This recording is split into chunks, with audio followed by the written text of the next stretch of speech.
Эфирда яңалыклар программасы дәвам итәбез.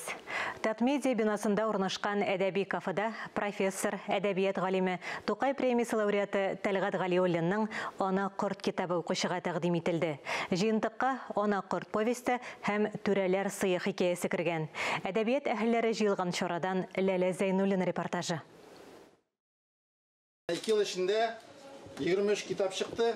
Хәзер 24-дә була Алла берсә.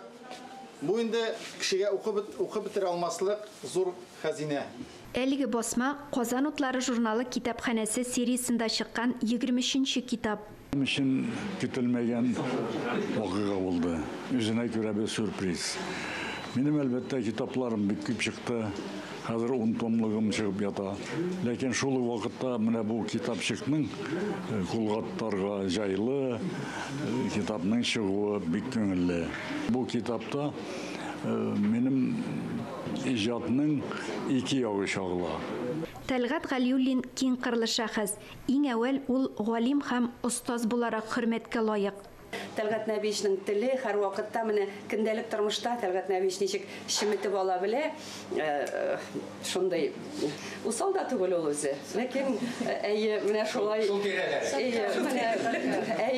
менә шушындый теле шиметеп ала торган гыйбарәләре чынлап та бу язучының үз стиле булуын һәм бу әсәрдә дә әлеге стильнең дәвам итүен күрсәтә. Марта Күченең «Ана корты» чынлап та бик кызыклы һәм Коръәнгә кадәр кергән бу яшәү рәвеше, гомер тормыш кору системасы дип әйтгәндә билгеле бер кануннарга корылган. Әдәбият галиме Фуат Галимуллин әйтүенчә, әдәбиятта мәңгелек темалар бар. Ана корт әсәре герое Нәфисә шуның өлгесе. Тәлгат Нәбиевич әсәрләренең киң палатналы әсәрләрендә заманның актуаль мәсьәләләре күтәрелгәнен күрдек, беләбез.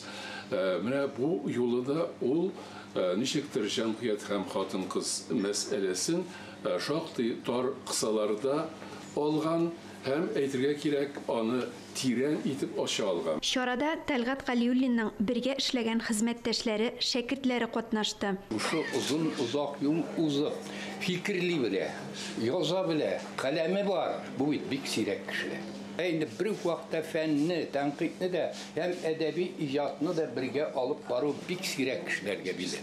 Без инде күбебез шушы газета журналларда эшләүчеләр, китап нәшриятында эшләүчеләр бар да, атаклы татар бүлегендә белем алган егетләр, кызлар. Шул яктан караганда икеләтә җаваплылык татыйдык. Һәм бу вакытта бер тәгә үзенең остазына күпмедер бурычны кайтарган кебек сөйнеш тә иде. Әлбәттә менә бу китап сериясендә сез инде беләсез, күбрәк яңа исемнәргә, чит төбәкләргә дә игътибар бирергә тырышабыз. Ләкин шул вакытта серияне менә шушындый танылган һәм халык яратып укый торган күренекле исемнәр белән дә байтабыз. Очрашуда Казан Федераль университетының Габдулла Тукай исемендәге Милли мәдәният һәм мәгариф югары мәктәбе студентлары аның әсәрләреннән өзекләр укыды. Ата-ана милли җирлек тәрбиясе, шул гасырлар аша килгән ионнар, геннар тәэсире белән бер рәттән кешене яшәргә, үзен санларга тормыш абзый үзе өйрәтә икән.